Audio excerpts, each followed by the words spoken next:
Glória a Deus. O culto hoje está poderoso. Não sei se é só eu que estou sentindo isso. Mas engatei na oração aqui, até esqueci que eu ia pregar. Aleluia. Então me perdoe. Mas irmãos, hoje é domingo de ceia, né? Nós temos um tempo precioso para compartilharmos a palavra e também para celebrarmos a ceia. Mas eu gostaria de passar alguns avisos aos irmãos, a fim de dar, na verdade, aos irmãos direção, né? Nós estamos organizando a agenda da igreja, como eu falei para os irmãos. Ainda tem coisas que nós precisamos, né, de acordo com toda a liderança, para depois nós anunciarmos a igreja. Então, na terça-feira agora, nós teremos uma reunião que eu quero convocar todos os líderes de adultos e jovens, amém?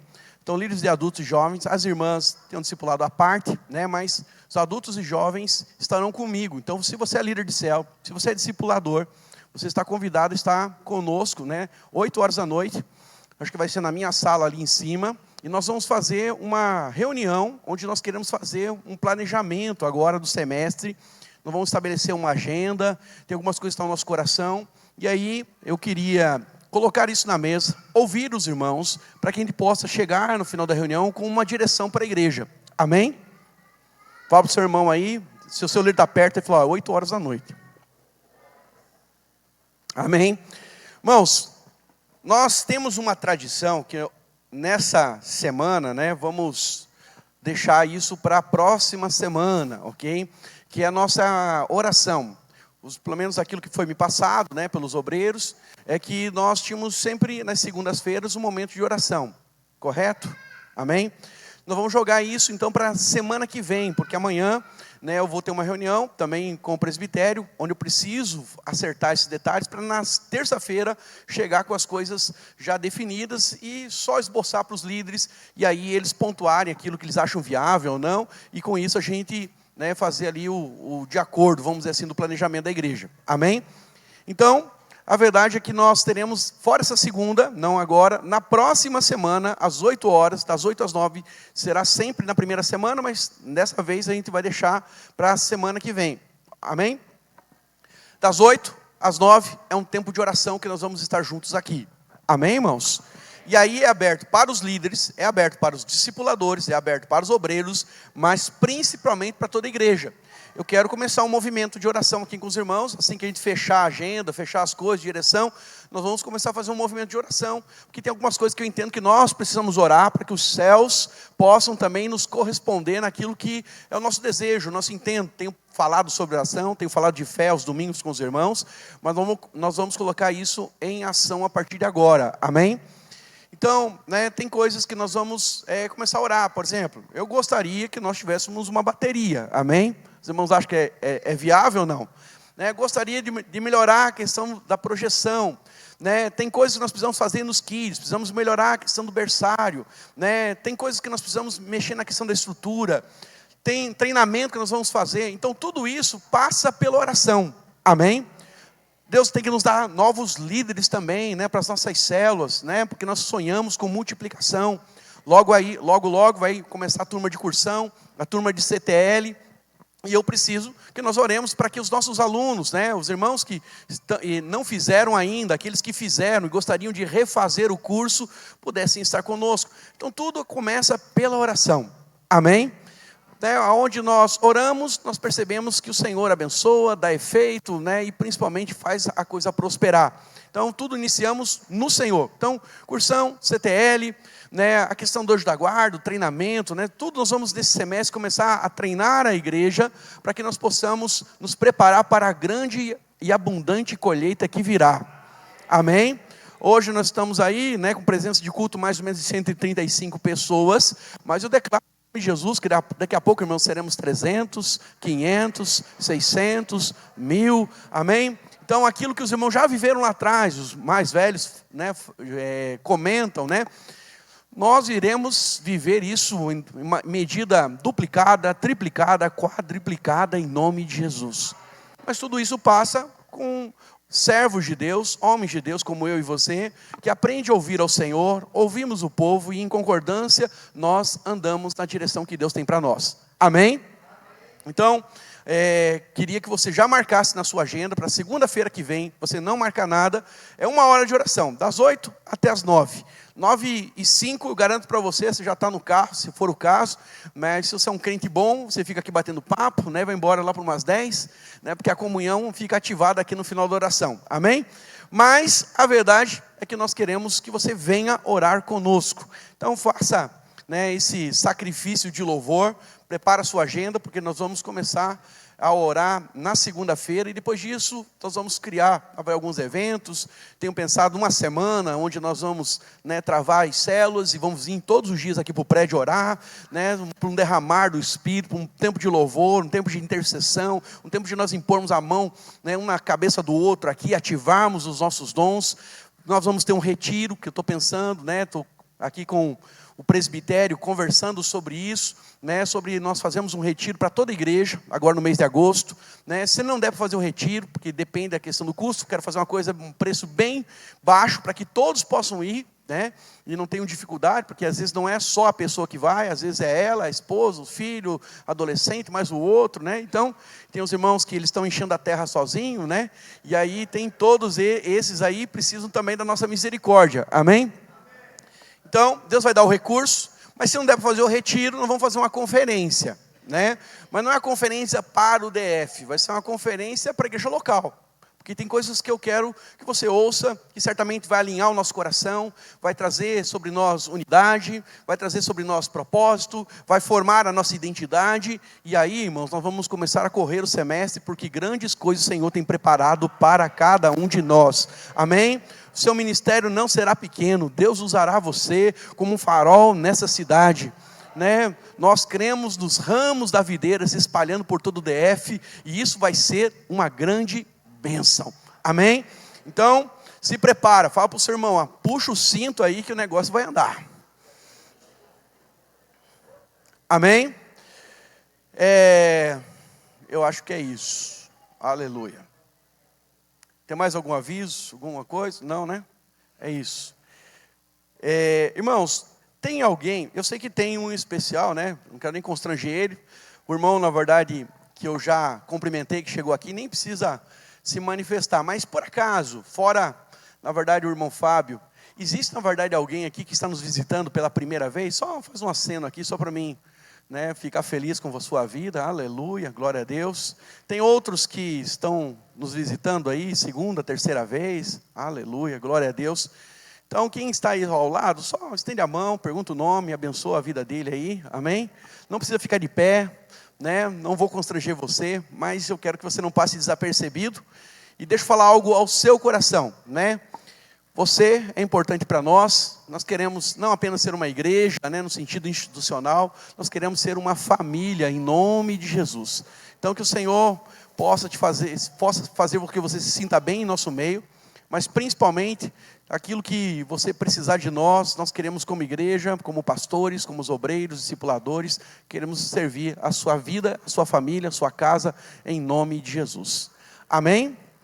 Glória a Deus. Irmãos, quero pregar o evangelho para os irmãos hoje, lá no Salmo de número 30, capítulo 30, a partir do verso 1, eu vou meditar mais no verso 5 e 6, mas eu quero ler com você todo o Salmo.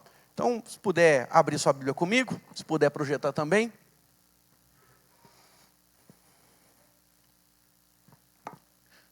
Sinto em dizer aos irmãos também, irmãos, né? Estava lá em São Paulo, sonhando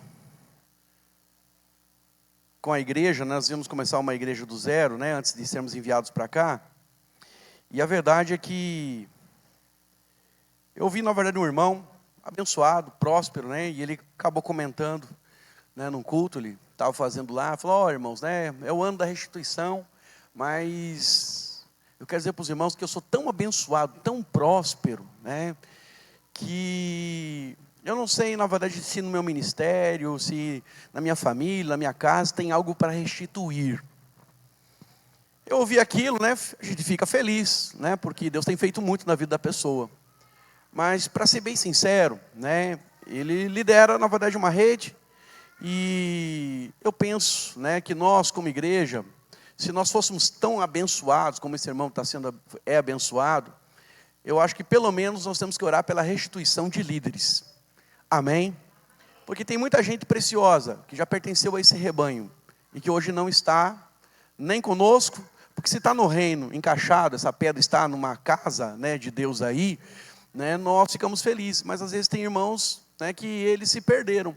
Então nós temos que orar pela restituição, para que esses possam voltar, mas Deus também possa nos dar novos líderes, a fim, na verdade, que aquilo que o diabo roubou, Deus possa nos dar isso duplicado, triplicado, 4 vezes mais, né? Existe uma medida de restituição que é 120%. Existe uma outra medida que foi dada na vida de Jó, que foi 2 vezes mais. Mas eu oro pela restituição na vida, né, que Zaqueu disse. Ele falou, se eu tenho roubado alguém, e ele era cobrador de impostos, né? Ele certamente passava a mão, né, tinha alguma coisa errada, porque essa era a tradição dos publicanos. E ele fala, levanta na hora da sua salvação, lá em Lucas, e ele diz, se eu tenho roubado alguém, eu restituo 4 vezes mais. Né? Então, eu quero dizer algo para os irmãos, é isso que nós vamos experimentar, essa tem sido a minha oração. Haverá restituição na minha vida, na sua vida, em nós como igreja, no ministério, 4 vezes mais daquilo que Deus já nos deu. Você está comigo nessa? Então, todo dia que você for orar, né, eu quero ensinar você a fazer isso, vai orar antes da refeição. Lembra de orar, na verdade, pela vida do pastor Luiz. Lembra de orar pela vida dos seus pastores. Lembra de orar, né, pela vida, né, também da sua liderança, né, seu discipulador, seu líder. Mas também, irmão, ora para que Deus nos dê 4 vezes mais. Deus só nos dá aquilo que pedimos. Se batermos, a porta vai se abrir. Se buscarmos, vamos encontrar. Então, se pedirmos, vamos receber. Então, peça 4 vezes mais, porque é isso que Deus vai fazer na sua vida e na minha vida, em nós como igreja. Amém? Glória a Deus. Então, Salmo de número 30, verso 1 em diante, diz assim: eu te exultarei ao Senhor, porque tu me livraste e não permitiste que os meus inimigos se regozijassem contra mim. Senhor, meu Deus, clamei a ti por socorro e tu me saraste. Diga aleluia. Senhor, da cova fizeste-me subir a minha alma, preservaste a minha vida para não descer à sepultura. Salmodiai ao Senhor, vós que sois seus santos, e dai graças ao Senhor o seu santo nome. Verso 5, porque não passa de um momento a sua ira, mas repete comigo, o seu favor dura a vida inteira. Ao anoitecer pode vir o choro, mas a alegria vem pela manhã.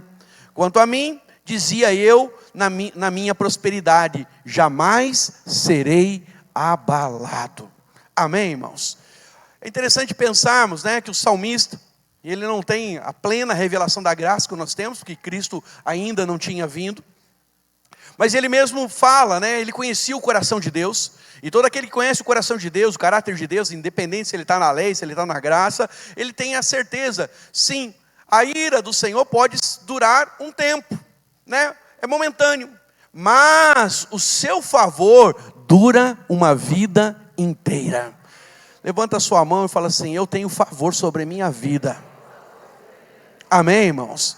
E não é por um instante, é por toda a vida, porque, irmãos, a ira também, que Deus tinha momentaneamente sobre, né, aqueles que pecavam, aqueles que se desviavam dos seus caminhos, era na verdade algo que Deus guardou, e que isso foi derramado sobre Cristo na cruz do Calvário. Hoje, nós podemos entristecer o Espírito Santo, mas Deus não derramará da sua ira, porque Cristo pagou o nosso pecado.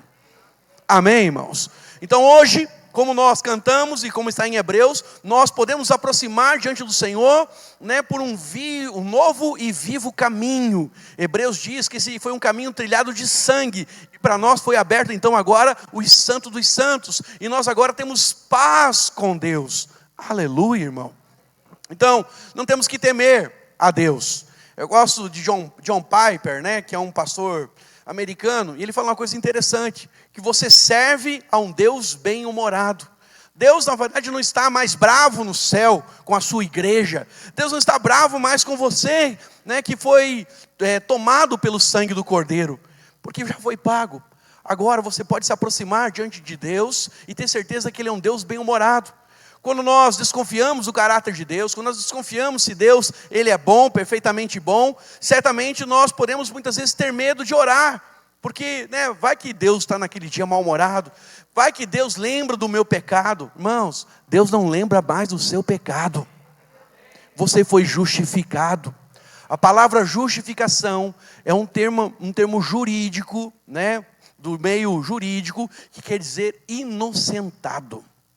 Você foi inocentado, não há mais, sabe, a sua ficha, ela é limpa, porque ela foi lavada pelo sangue do Cordeiro. E aí, nós temos ali a continuação do Salmo, que diz: ao anoitecer pode vir o choro, mas a alegria vem pela manhã. Sabe, a alegria vem pela manhã. Então, aqui eu começo, trazendo uma boa mensagem, uma boa notícia para você. O nosso Deus é o Deus que trabalha no turno da noite. Enquanto você dorme, Deus trabalha.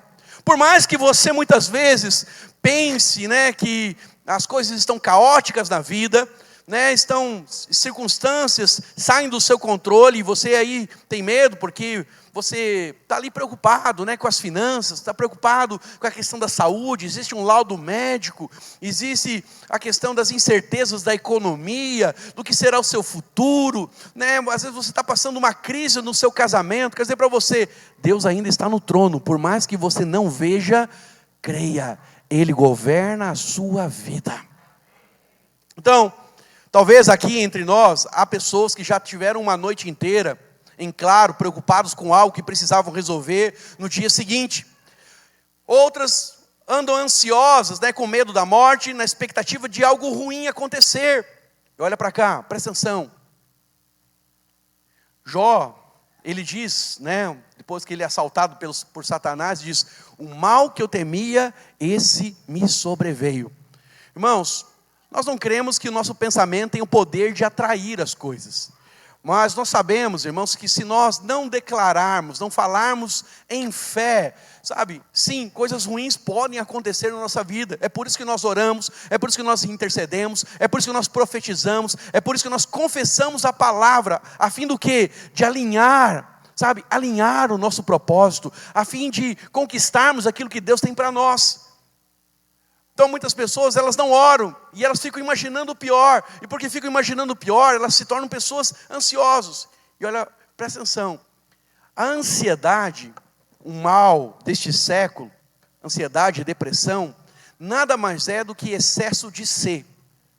Excesso de ser. A pessoa fica pensando: e se eu morrer? E se eu perder um emprego? E se a economia não der certo? E se o laudo médico que está por vir aí for negativo? E se esse câncer me matar? E se? Quanto mais você fica pensando no amanhã, mais ansioso você se torna. E quem está ansioso, o coração fica preocupado, fica pesado, fica angustiado. E principalmente, irmãos, se você não tem paz, e a ansiedade já tem esse poder de arrancar a paz do seu coração, sabe o que vai acontecer? Você tem dificuldade de orar, você tem dificuldade para trabalhar, você tem dificuldade de fluir nos dons. Porque quem está preocupado, a pessoa chega preocupada na célula, chega preocupada no culto, e ela não entrega o seu peso, as suas cargas a Deus, sabe o que vai acontecer? Ela fica meditando naquilo, sabe? O mover está acontecendo, Deus está falando ao seu coração, Deus está usando pessoas às vezes pessoas que seria o meio pelo qual Deus abençoaria a sua vida, estão passando na sua vida, e você não consegue prestar atenção, porque você está ansioso, está pensando no ser, você está sobrecarregado, angustiado, e não consegue ouvir a voz de Deus, não consegue perceber a mão de Deus, não consegue perceber o cuidado que Deus tem sobre a sua vida. Então, o bem mais precioso que nós temos, eu costumo dizer e ensinar, é a paz. Quem não tem paz não consegue prosperar. Quem não tem paz não consegue orar. Quem não tem paz não consegue ser usado por Deus. Quem não tem paz não tem um ministério frutífero. Sabe, a paz é muito importante. O segundo é saúde. Amém? Mas até para você ter saúde, você tem que ter paz. Porque quem não tem paz, a saúde, em algum momento, seu corpo físico é tocado pelo excesso, pela descarga de pensamentos. Então, a verdade é que nós precisamos ter o coração do salmista. Ele diz, na verdade, que ele tinha a convicção que Deus o livrara dos seus inimigos. E que debaixo da prosperidade que Deus tinha dado a ele, ele não seria abalado. Agora olha para cá. Prosperidade não é só riqueza desse mundo.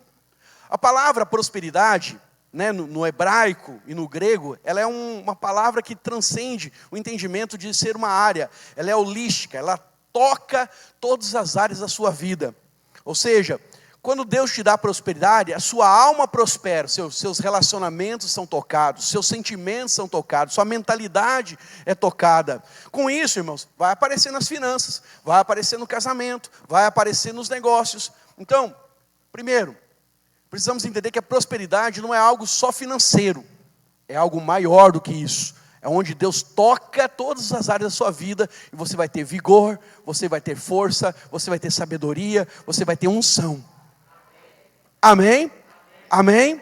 Infelizmente, né, essa palavra prosperidade ficou meio que tão usada nessa área financeira que nós temos um referencial errado.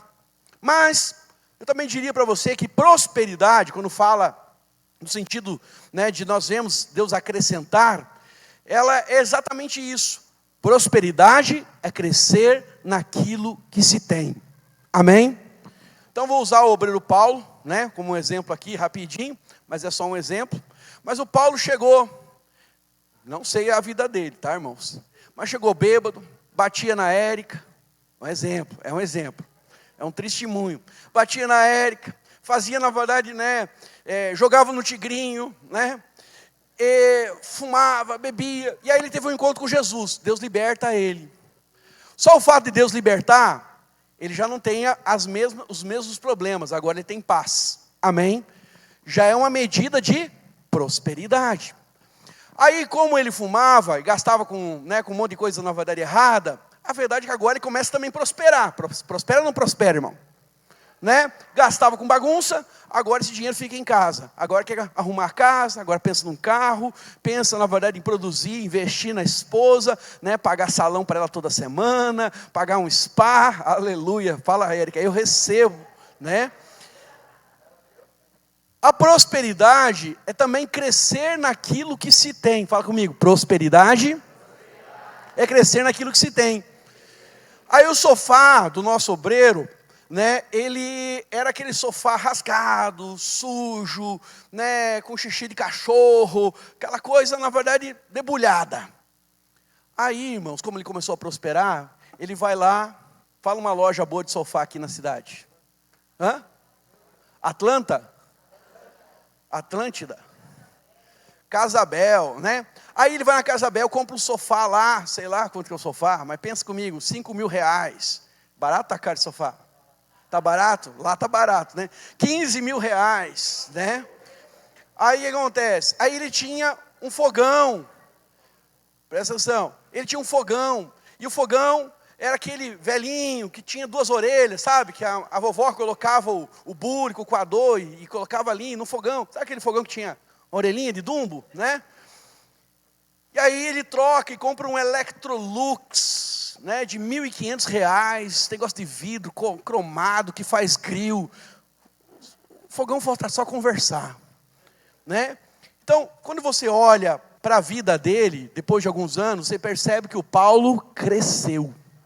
Então, prosperou.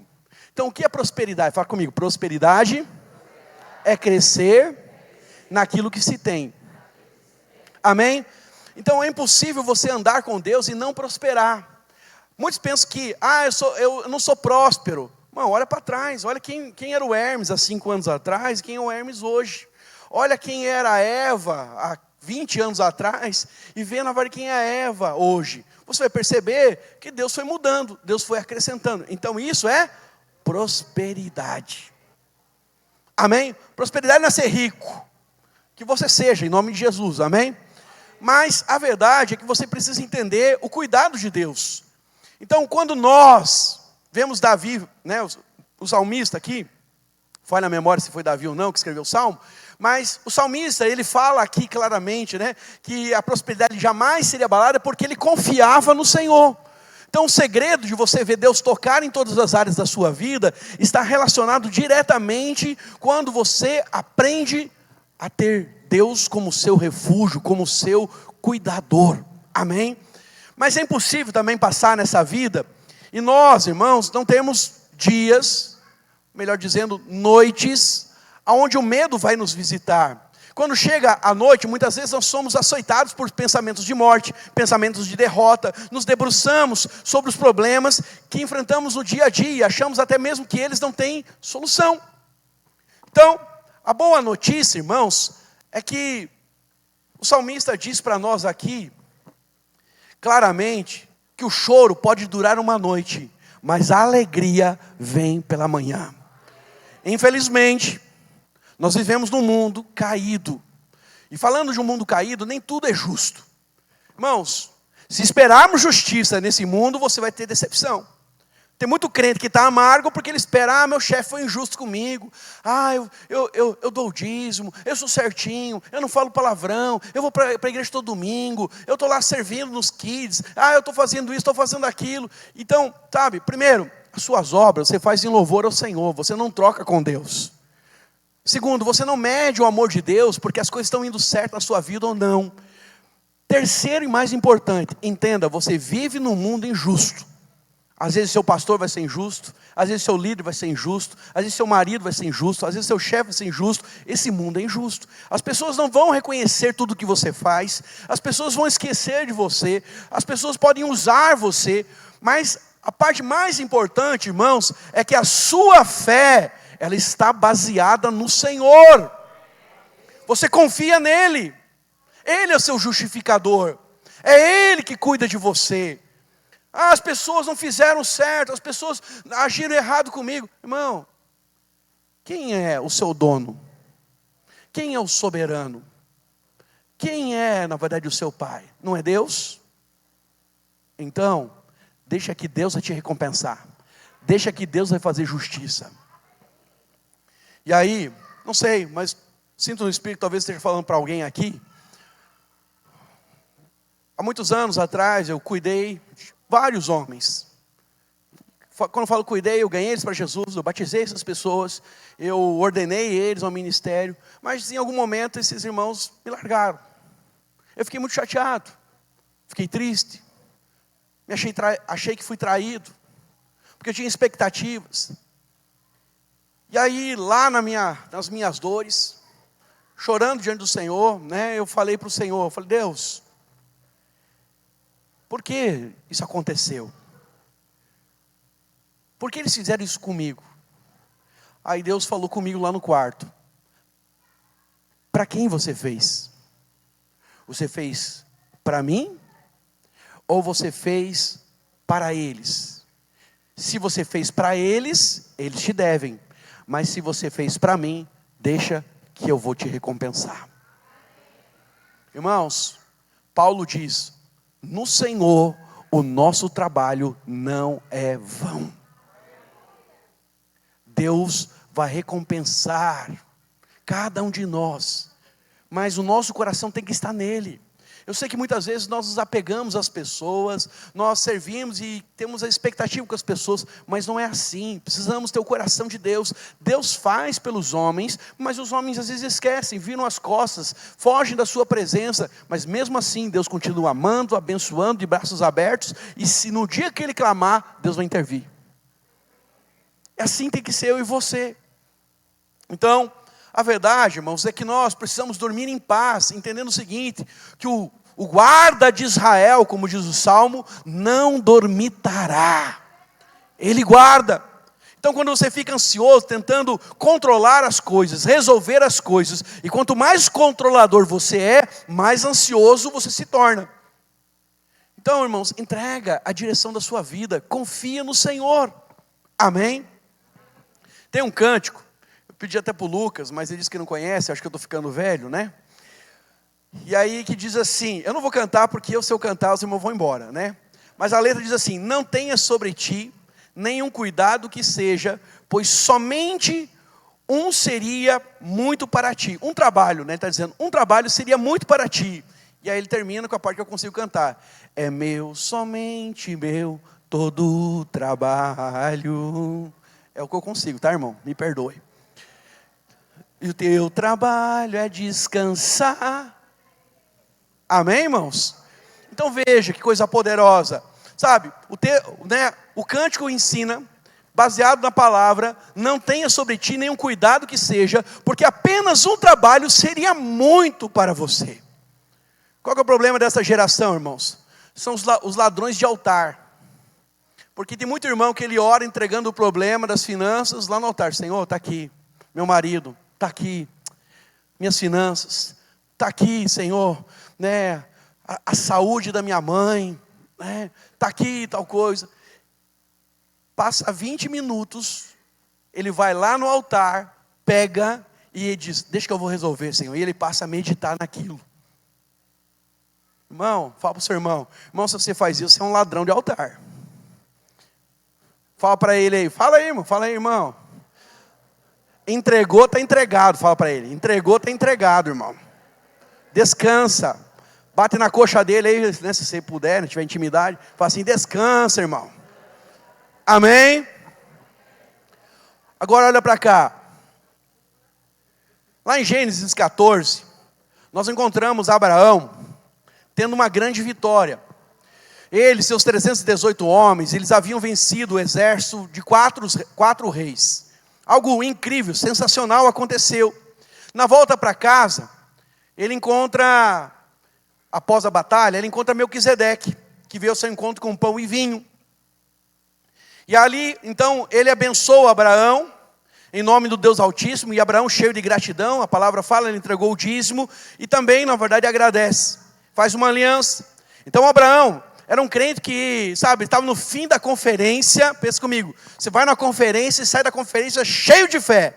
Você teve vitória, né? Você pegou o diabo, deu rabo de arraia, chute, bicudo, e coisa toda, e falou, agora eu vou ganhar o mundo. Capítulo 14. Mas, no capítulo 15, não sabemos o que aconteceu, mas Abraão é abordado por Deus.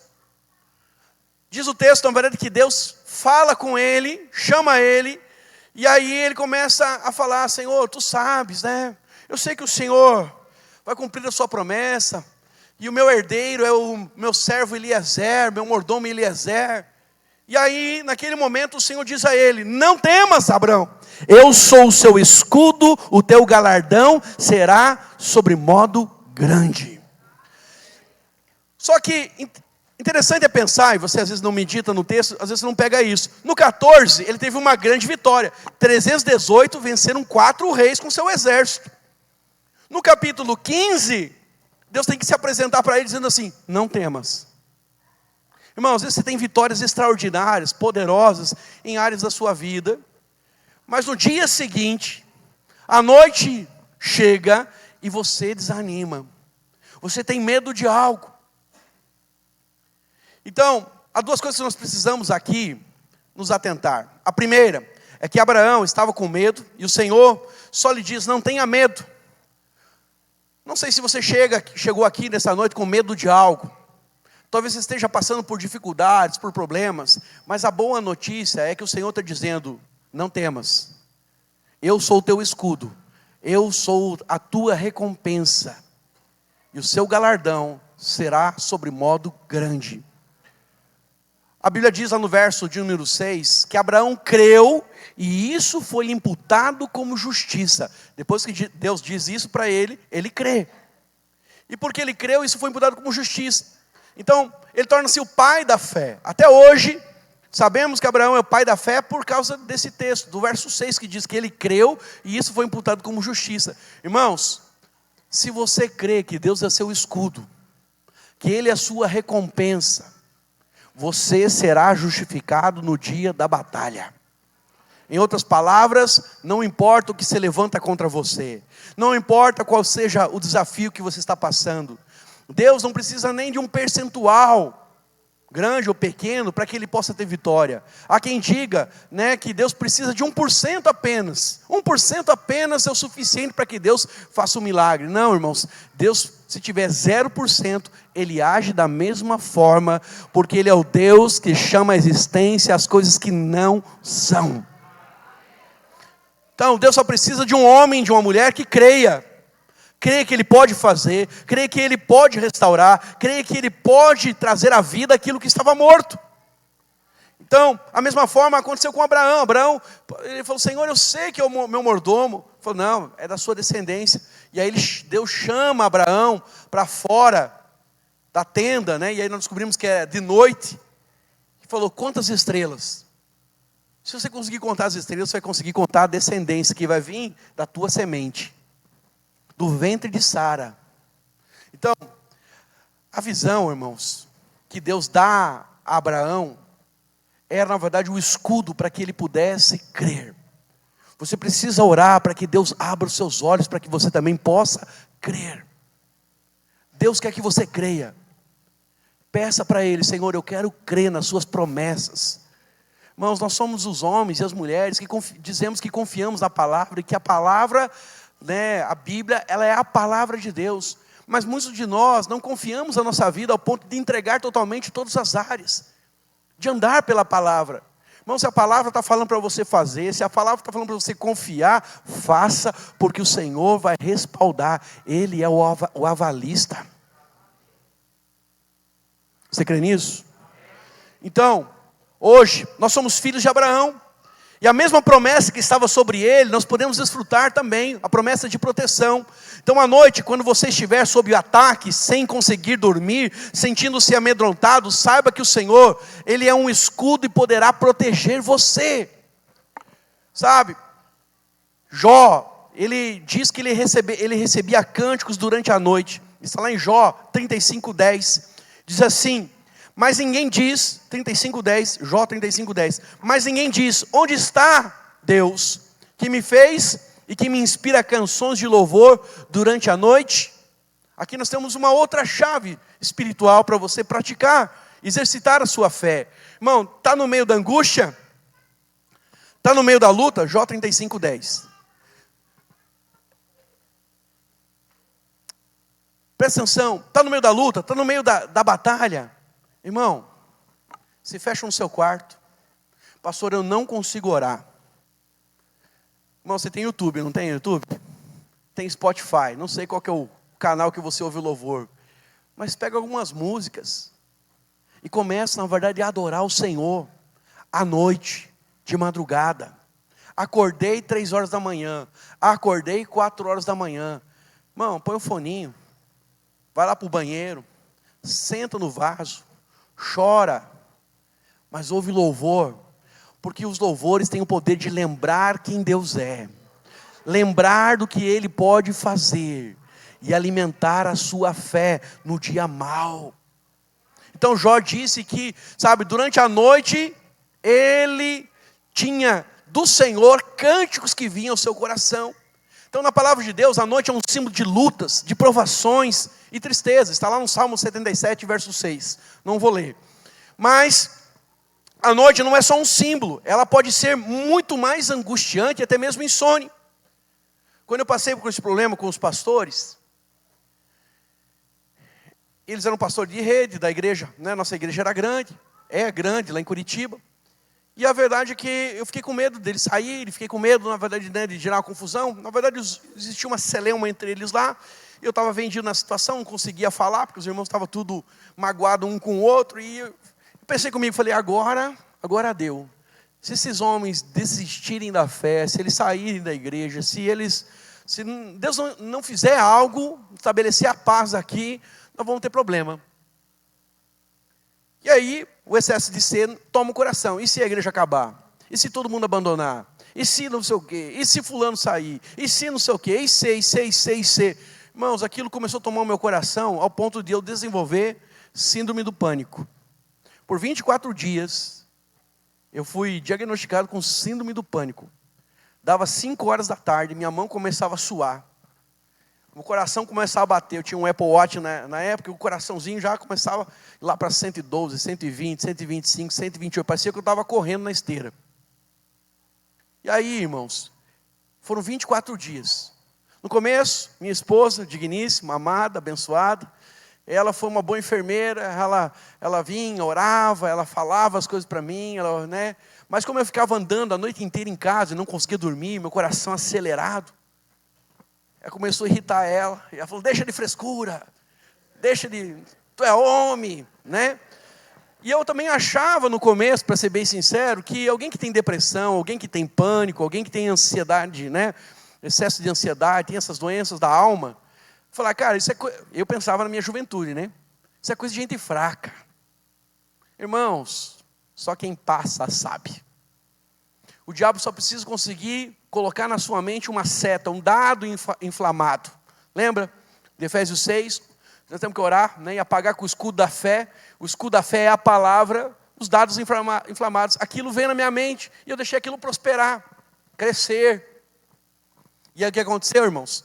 A verdade é que eu fiquei desesperado. Mas no final dos 24 dias que eu fiquei ali em luta, eu fui na minha estante e achei um livro do Max Lucado. Recomendo, se você está passando por isso. O Fim da Ansiedade. Comecei a ler aquele livro. De madrugada, não tinha nada para fazer, coração, falei, tem que distrair a mente. Comecei a ler. Conforme eu fui lendo, irmãos, aquilo veio como um refrigério no meu coração. Deus foi tratando. E no final de uns 5, 6 dias, é como Deus tivesse arrancado aquilo do meu coração. Aí, eu aprendi, na verdade, com um homem de Deus, que é melhor um fim horroroso que viver um horror sem fim. Sentei com aqueles homens, numa reunião de presbitério, pontuei tudo aquilo que eu achava, que eu pensava, e falei, irmão, a partir de hoje, vocês resolvem, que minha esposa sejam homens.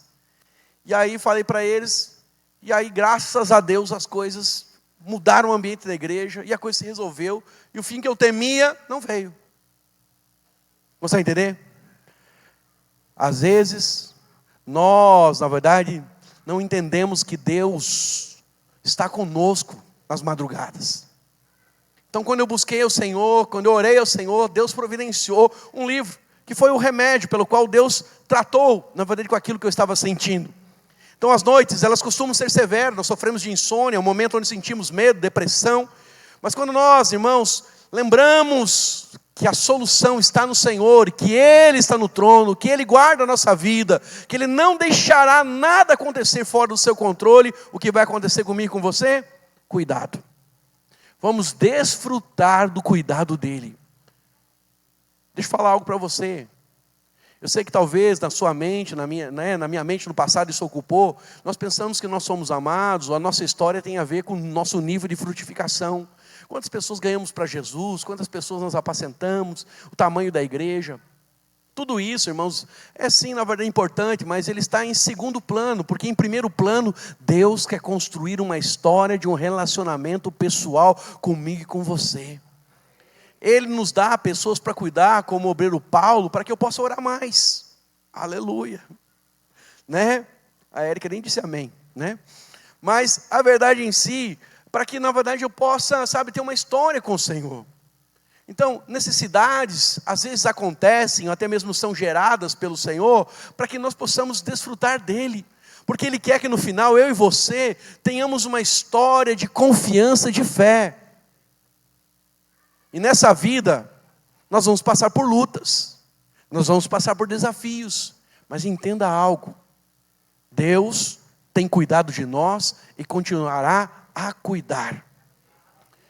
Uma outra verdade, que a noite pode durar a tristeza pode durar uma noite, mas a alegria vem pela manhã, é que ela produz também livramento estas noites. O Senhor, Ele é capaz, Ele é perito em trazer livramento. A palavra de Deus nos conta sobre a vida de Daniel, que também passou uma noite muito escura. Os irmãos vão lembrar, Daniel, ele foi jogado numa cova de leões. E de maneira simbólica, todos nós já enfrentamos leões em nossa vida, que são noites de enfermidade, noites de crise, noites de problemas espirituais. Todos nós já dormimos com leões, que são os problemas que tentam nos devorar, onde nós achamos que é o nosso fim. Então, se você conhece a história, você lembra que Daniel, ele tinha favor da parte de Deus. Havia graça sobre a vida dele. Por 3 vezes dentro do próprio livro de Daniel, é relatado que Daniel tinha um espírito de excelência, e Deus então o favorecia ao ponto, né, dos reis que lideraram ele durante o livro, olhavam para ele com graça e falavam: olha, tudo que esse cara faz prospera. Então colocavam ele em posição de autoridade. Mas junto com isso, irmãos, com ele, né, se tornar primeiro-ministro até mesmo de todo o império assírio, isso despertou ciúme e inveja. E presta atenção, toda vez que você cresce, toda vez que você prospera, ciúme e inveja vai te cercar. Não adianta você dizer: ah, Senhor, né, que a inveja não me cerque. Não, irmão, vai ter inveja. As pessoas vão olhar para você e vão invejar. Vão ter ciúme de você, porque sabe, as pessoas, elas não têm problema que você prospere, que você cresça, que você se dê bem, que você troque seu carro, que você abra o seu negócio. Mas preste atenção, desde que você não prospere mais do que elas. Porque no dia que seu carro for melhor que o delas, que o seu negócio for melhor do que o dele, que seu casamento for melhor, aí nós temos um problema. E aí então, isso aconteceu na vida de Daniel. Mas lembra, vai despertar na vida dos outros, mas é o problema dos outros. Você está guardado debaixo do sangue do Cordeiro. Amém, irmãos? Não vai te tocar. Não vai te tocar. Amém? Então, a verdade é que os homens, né, os oficiais do rei, os sátrapas, né, que eram tipo prefeitos e governadores das províncias, que estavam debaixo da autoridade de Daniel, eles começaram a tramar contra Daniel e começaram a tentar achar uma falha, mas perceberam que aquele homem ele era irrepreensível em todas as coisas no reino. Então aqueles homens, eles perceberam que a única coisa que eles podiam acusar Daniel era sobre a sua devoção a Deus. Então eles observaram que Daniel dobrava os seus joelhos e diariamente orava 3 vezes, com a janela aberta no seu quarto, virado para Jerusalém. Então eles tiveram uma brilhante ideia: vamos fazer o rei trazer na verdade um interdito, e esse interdito, essa lei, ninguém vai poder orar durante 30 dias a nenhum Deus, e pedir nada a ninguém, a não ser ao imperador. E conseguiram pegar Daniel nessa história, porque Daniel não mudou. Presta atenção, as pessoas podem tramar o mal contra você, mas Deus trabalha no turno da noite. Deus cuida de você. Ah, estão tramando. Deixa, irmão. Deixa, porque você vai ver, grande será o livramento. Grande será o cuidado. Você não tem que ficar espiado, porque a gente fica preocupado. E agora o que vai ser? Irmão, lembra? Show ansiedade. Basta a cada dia o seu próprio mal. Eu vou buscar o Senhor e o seu reino em primeiro lugar, e a justiça dele, e eu sei que tudo que eu preciso será acrescentado. Essa tem que ser a posição sua de fé. Você tem que ficar preocupado com o que os outros estão pensando, fazendo, tramando, falando pelos corredores. Irmão, o guarda de Israel guarda a sua vida. Ele não dorme. Amém? Então veja, a verdade é que eles tramaram e conseguiram pegar Daniel orando, porque Daniel não mudou a atitude dele. Mais uma vez eu digo para você: não mude a sua atitude. Estão tramando contra você, não mude a sua atitude. Continua confiando no Senhor. Amém? Ah, mas estão fazendo, estão falando. Irmão, seja você. Continua fluindo na sua identidade. Então, a verdade, irmãos, é que eles conseguiram levar então essa situação lá para o rei. E aí o rei, ele é lembrado da lei dos medos e persas, e a lei dos medos e persas é que uma vez algo dito pelo rei, não poderia ser voltado atrás. O rei até tentou negociar, passou o dia inteiro tentando ver como poderia livrar Daniel, mas quando ele foi confrontado pelos sátrapas, os governadores, não teve o que fazer. Ele lança Daniel lá na cova. E aí, irmãos, Daniel ficou ali a noite inteira, durante uma noite inteira, uma noite fria, escura, de provação. Mas a palavra nos mostra que o Senhor o livrou. E aqui eu quero falar 2 lições especiais com você. A primeira, te lembrar, muitas vezes você quer que Deus livre você da cova dos leões. Mas para a glória de Deus e para que você possa testemunhar do poder dele, possa conhecer o caráter dele, Deus vai deixar você entrar na cova. A questão é que ele que está com você e ele vai fechar a boca dos leões. Amém, irmãos? Então, porque alguns pensam que vida cristã é um morango, né? Ah, a vida é um morango, depois que virei crente. Não tem isso não, irmão. Sabe, Deus não vai livrar você de certas coisas não, Ele vai deixar você passar. Mas a única certeza que temos na vida cristã é que Ele estará conosco todos os dias. Amém? Então, a verdade, essa é a primeira lição. A segunda lição, irmãos, é que naquela noite escura, certamente Daniel creu e por isso Deus fez. Daniel capítulo 6, verso 23 diz: Então o rei se alegrou sobremaneira e mandou tirar Daniel da cova. Assim foi tirado Daniel da cova e nenhum dano se achou nele, porque crera no seu Deus. Qual que é a sua segurança? Crer no Senhor. Creia no seu Deus. Querido, Ele te deu a salvação. Você acha que Ele vai negar alguma coisa a mais para você? Se Ele te deu aquilo que é mais importante. Eu sei que alguns amam cura. Curar é bom. Mas mais importante do que a cura é a salvação. Porque se você morrer, irmão, você é curado hoje, mas morrer daqui 20 anos, sem salvação, você sabe o destino eterno. Então, a verdade é quando você estiver passando pela noite escura e não conseguir compreender o que está acontecendo, simplesmente creia.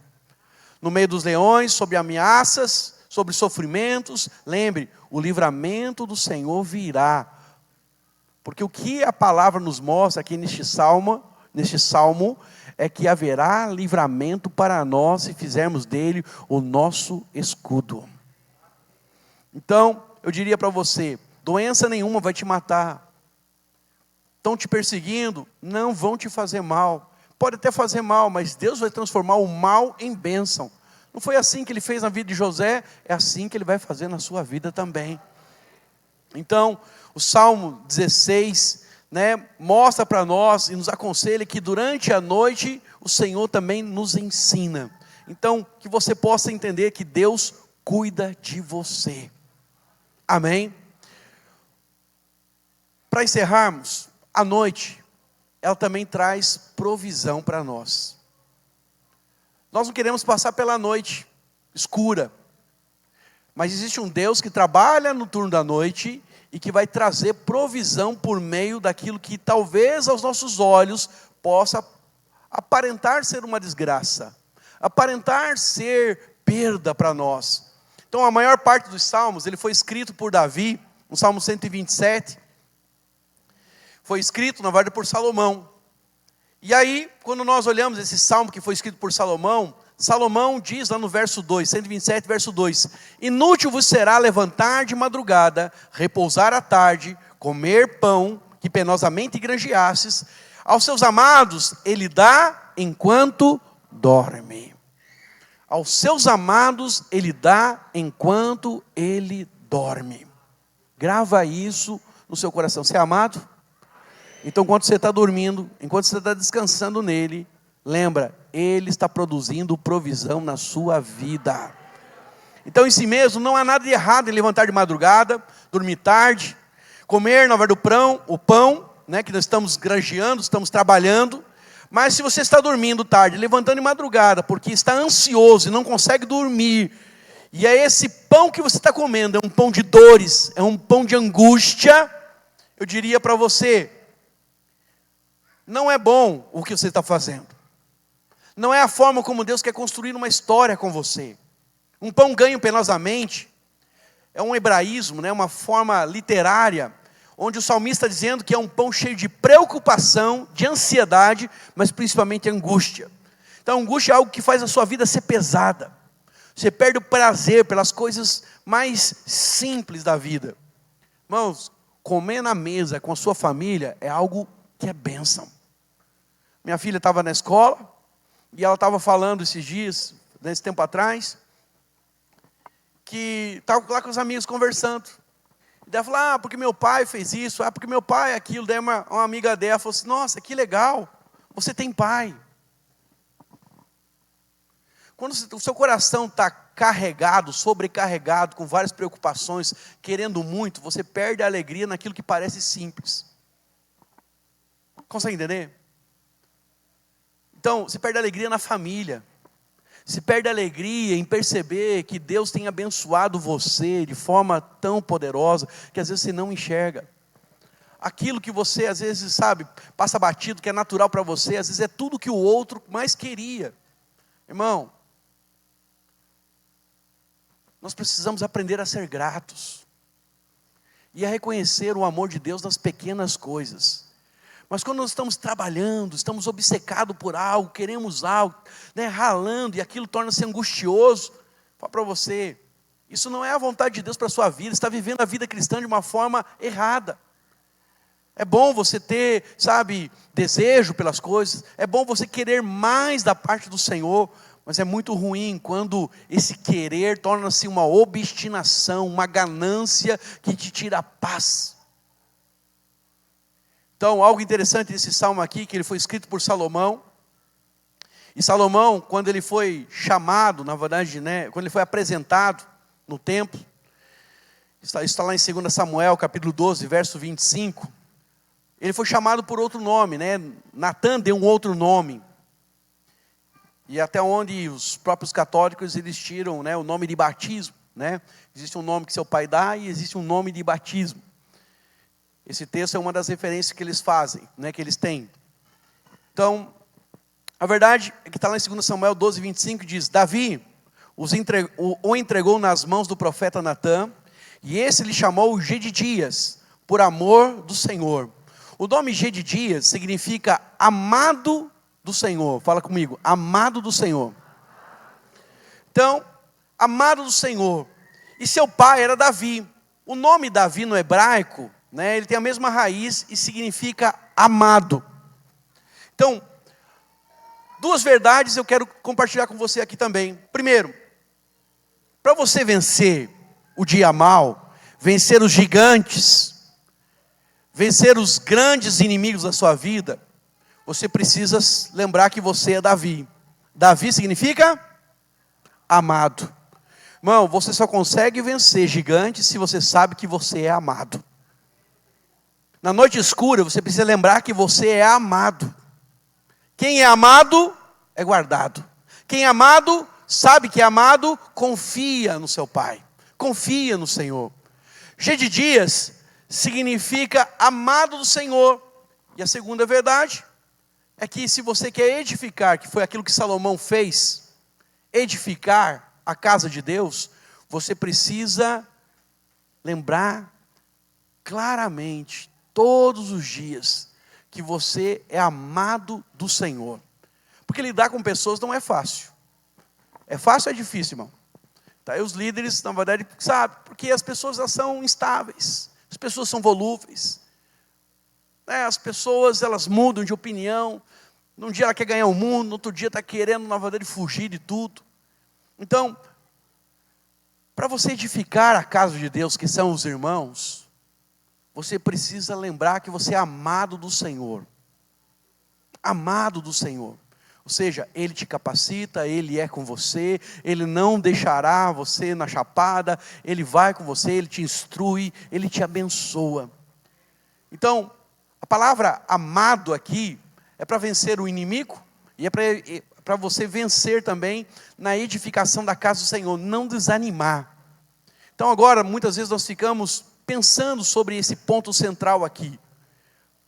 A provisão que precisamos para a edificação, para vencer os inimigos desta vida, está claro para nós, que está em saber enquanto nós somos amados. Você sabe qual é o seu valor, irmão? O meu valor e o seu valor está lá na cruz do Calvário. Você pediu o pessoal do louvor, já pode subir aqui. E os irmãos da ceia já podem se preparar. Mas, queridos, a verdade é que o ponto central da vida cristã, do nosso relacionamento com o Senhor, é sabermos o quanto nós somos amados. E o nosso valor na cruz, ali está. Eu não sei quanto eu sou amado. Olha para a cruz. Deus deu seu filho. Você daria o seu? Não, eu não daria. Pois é, mas Deus deu por nós. E diz, na verdade, Paulo aos Romanos, sendo nós ainda pecadores, sendo nós ainda inimigos de Deus. sendo inimigos, Deus decidiu nos amar e decidiu entregar o seu Filho por nós. Eu sei que muitos de nós, às vezes, achamos que o nosso amor está baseado no que está acontecendo na nossa vida.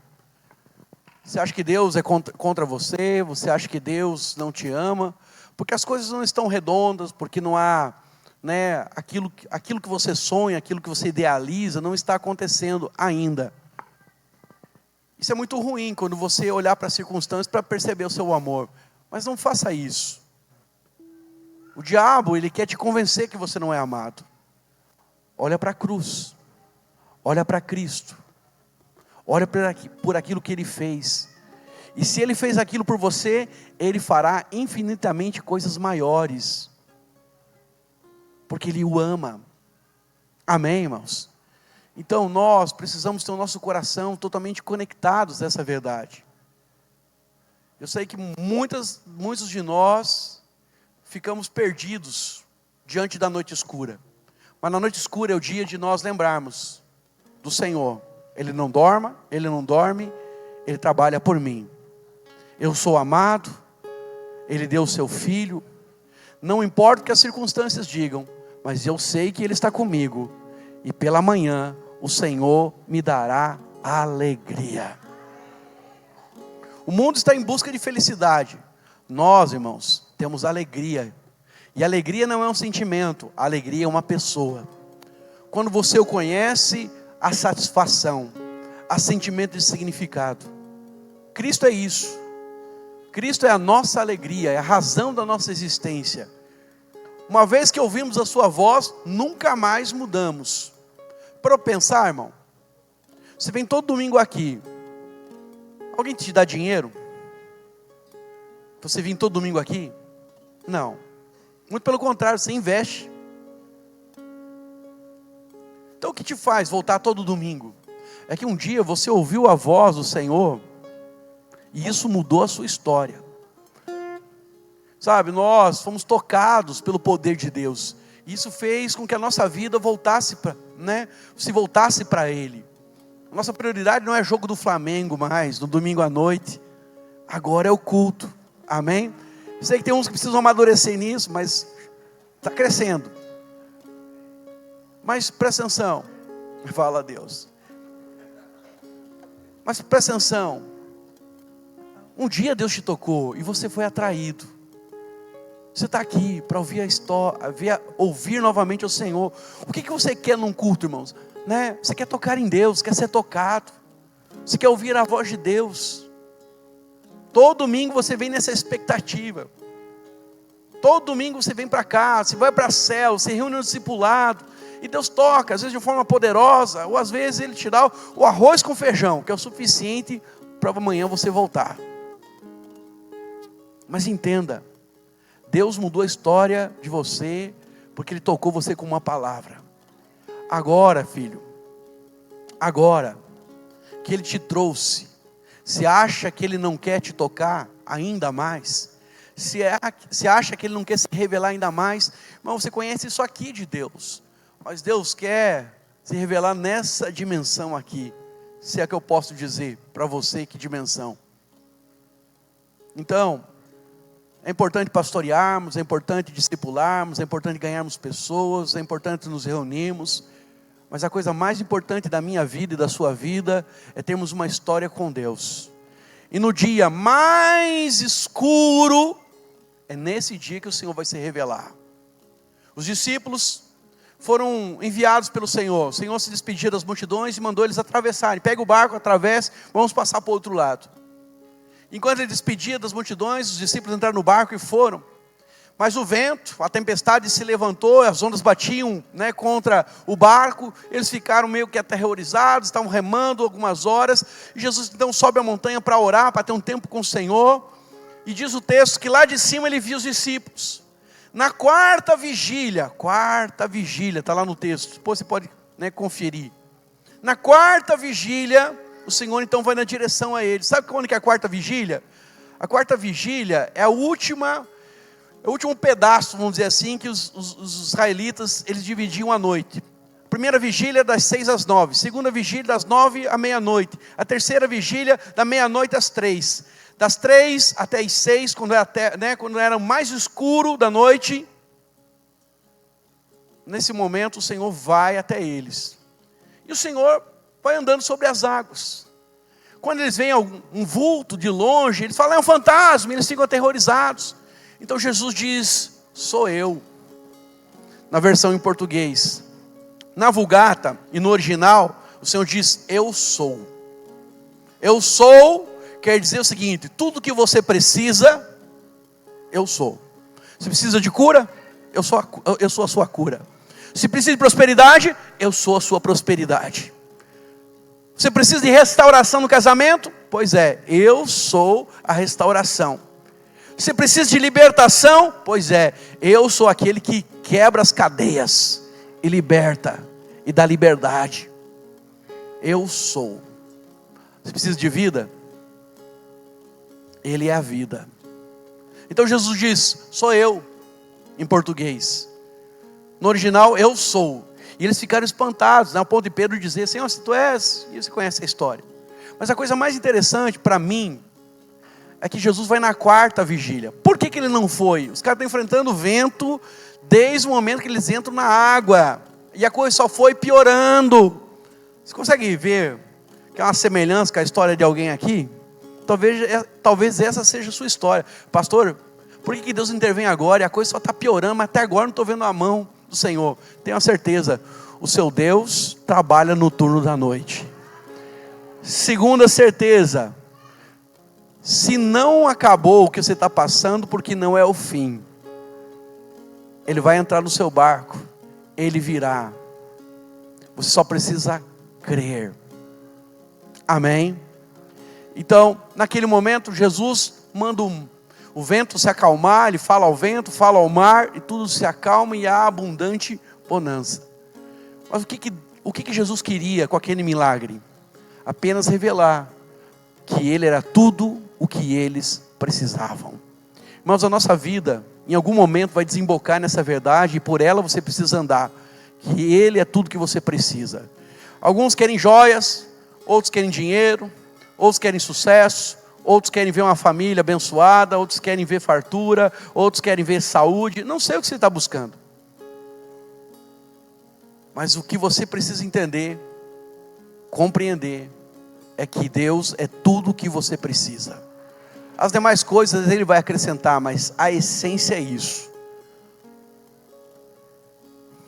Se os irmãos quiserem se posicionar no corredor para servir os nossos jovens, pode se posicionar, por favor. Mas queridos, Paulo diz, no texto que você conhece, Filipenses capítulo 4, verso 11, Paulo se apresenta dizendo, né? E falou, olha, sei o que é ter fartura. Eu aprendi o segredo de viver contente em toda e qualquer circunstância. Ele diz, sei o que é ter muito, olha para cá.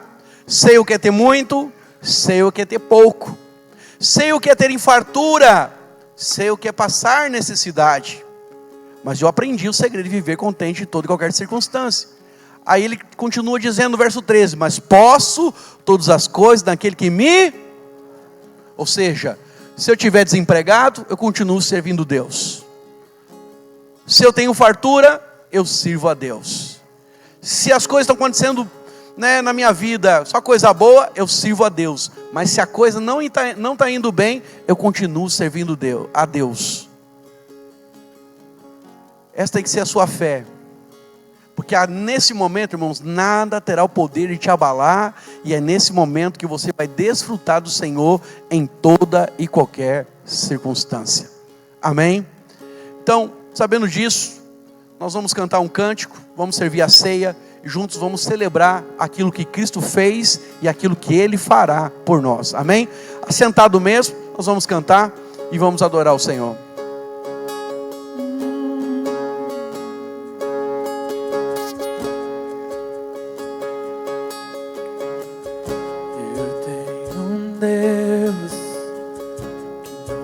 Deixar essa luta me matar, o desespero me tomar.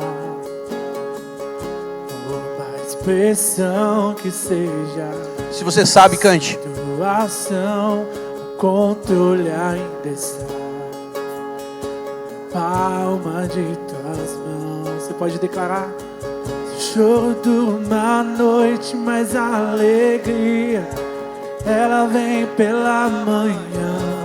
Eu creio, eu creio. Choro dura uma noite, mas a alegria ela vem pela manhã. Eu creio, eu creio. Ainda que a figueira não floresça, que não haja fruto na vide, que o produto da oliveira minta, todavia me alegrarei, todavia me alegrarei, todavia me alegrarei.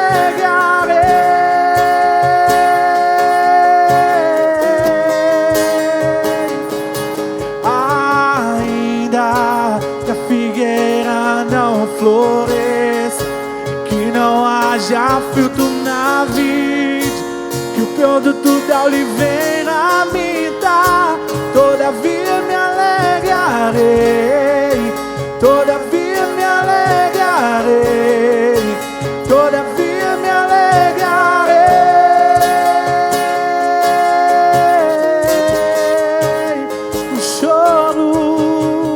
O choro dura uma noite, mas a alegria ela vem pela manhã.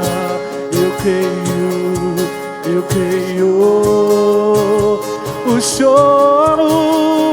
choro dura uma noite, mas a alegria ela vem pela manhã. Eu creio.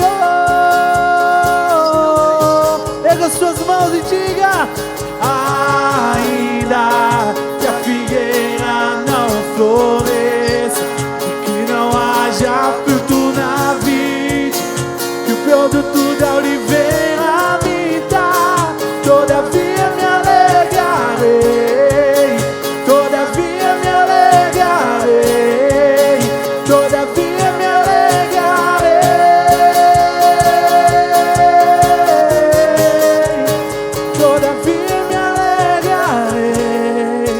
todavia me alegrarei, todavia me alegrarei, todavia me alegrarei.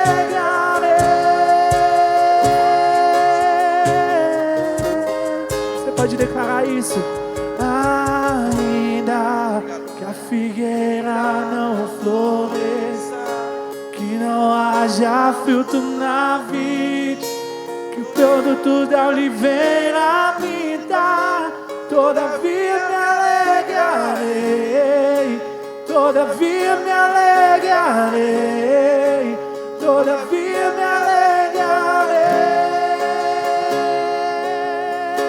A palavra do Senhor diz assim: porque eu recebi do Senhor o que também vos entreguei, que o Senhor Jesus, na noite que foi traído, tomou o pão e, tendo dado graças, partiu e disse: esse é meu corpo dado por vós, fazei isto em memória de mim. Por semelhante modo, depois de haver ceado, tomou ele também o cálice, dizendo: este cálice é o cálice da nova aliança, feita no meu sangue. Fazei isso todas as vezes que beberdes em memória de mim. Porque todas as vezes que comerdes deste pão e beberdes deste cálice, anunciais a morte do Senhor até que Ele venha. Até Ele vir, irmãos, nós vamos lembrar do que Ele fez por nós e do poder daquilo que Ele fez por nós. Sabe, a cruz, ela é a solução para a vida do homem. O homem busca muitas respostas, ele busca significado, ele busca entender as coisas. Mas a única maneira de você entender aquilo que é espiritual é você sendo um espírito. Por isso Deus nos deu Cristo Jesus, e nele nosso espírito foi criado, e hoje nós somos um com Ele. Hoje temos o mesmo espírito, hoje temos a mesma natureza, Hoje ouvimos ao Senhor e somos sensíveis à sua palavra. E porque nós, na verdade, estamos com a nossa fé e nossa vida alicerçada no Senhor, temos uma certeza, que mesmo os problemas que às vezes nós mesmos criamos, escolhas que nós fazemos, problemas que nós causamos ou entramos neles, a verdade é que independente do que fizemos, o resultado será que o Senhor pode trazer cura, resposta, quitação, perdão, mudança de realidade, pois na cruz nós recebemos toda a provisão que precisamos. Na cruz, através do sacrifício de Jesus, nós recebemos tudo aquilo que Deus tem para nós. Uma das maiores verdades do Evangelho, irmãos, é que por meio deste sangue, claro, isso aqui não é o sangue de Cristo, a ceia para nós não é o momento que isso aqui se transforma no corpo, nós não cremos que aqui contém ou é o corpo de Cristo, é o sangue de Cristo, mas é um memorial. Mas através deste sangue, do sangue do Calvário, aquele que foi crucificado como Filho do homem, nos fez filhos de Deus. Aquele que recebeu uma coroa de espinhos, nos deu agora uma coroa de glória. Ele se fez maldito para que eu e você nos tornássemos benditos. A nossa história foi alterada. Então, participar da mesa do Senhor hoje, para nós, irmãos, é nos apropriarmos do que Deus tem. Ao comer deste pão você recebe cura. Ao comer deste pão você recebe provisão. Ao beber do cálice você é purificado, você é lavado. O inimigo não pode te acusar de nenhuma acusação, de nenhum pecado, porque você foi inocentado quando você creu neste sangue. O sangue nos trouxe hoje um caminho aberto para o Senhor. Temos paz com Deus, irmão. O diabo tenta acusar você, dizendo que você não pode orar por causa do seu pecado, mas eu desafio a você, no dia que você se sentir mais indigno, lembra do sangue, e ora baseado no sangue, fala: Senhor, eu estou errado, mas o teu sangue me fez filho, e esta aliança eu tenho com o Senhor. Clama pelo favor, e você verá favor de Deus na sua vida. Eu sei que muitos dizem: eu não sou digno. Ninguém é digno, irmão. Ninguém é digno. Paulo exorta a igreja a não beber do cálice, comer do pão indignamente. Indignamente quer dizer sem discernimento. Mas você tem o discernimento. Você é amado, você é filho, você tem paz. A cruz trouxe justificação, libertação, salvação para nós. Temos discernimento e por isso nos apropriamos de tudo aquilo que Deus tem para as nossas vidas. Então, neste momento, eu queria convidar você a levantar o seu pão, fechar os seus olhos e declarar uma verdade espiritual. Fala comigo assim: este pão é o corpo do Senhor Jesus, que foi moído na cruz em meu lugar. Fala assim: Ele já levou as minhas maldições, as minhas enfermidades, pelas suas pisaduras eu fui curado. Ao comer deste pão, eu estou comendo dele, que é a minha vida. Ele é a minha paz, Ele é a minha cura, Ele é a minha saúde. Assim, eu creio que ao comer deste pão, eu sou membro do corpo de Cristo, sou membro dos meus irmãos, e neste corpo não há mais maldição. O diabo não tem poder para tocar em mim, pois eu sou membro do seu corpo. Eu me uno a Ele, declarando que a minha fé está nele. Da mesma forma, levanta o seu cálice, com seus olhos fechados, declare diante de Deus, diante do mundo espiritual, fala assim: este cálice é o cálice da nova aliança, feita no sangue precioso de Jesus. Este sangue me lavou, este sangue me perdoou, este sangue me trouxe santificação, me trouxe justificação. Por este sangue eu fui comprado, não sou mais meu, eu tenho um dono, Ele me comprou, e hoje eu celebro, tenho uma família, tenho um pai, tenho uma aliança com o meu Deus. Fala assim, Ele se fez pecado em meu lugar, para que eu fosse feito justiça de Deus. Ele tomou a coroa de espinhos, para que eu tivesse uma coroa de glória. Ele se fez filho do homem, para que eu fosse feito filho de Deus. Tudo que é dele pertence a mim, tudo que é meu pertence a Ele, pois através deste cálice eu tenho uma aliança com o meu Deus, com o meu Salvador. Amém?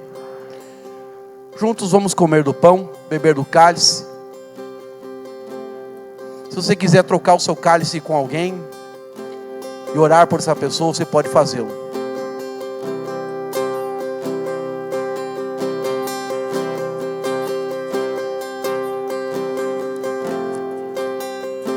Ore e abençoe agora a vida do seu irmão. Declare as verdades do Evangelho. Ore dizendo o quanto Ele é amado. Ore para que as bênçãos e os benefícios da cruz se manifestem na vida dele. Ore para que haja suprimento de Deus sobre a vida dele. Ministra agora sobre a vida dele agora. Declara a suficiência do Senhor.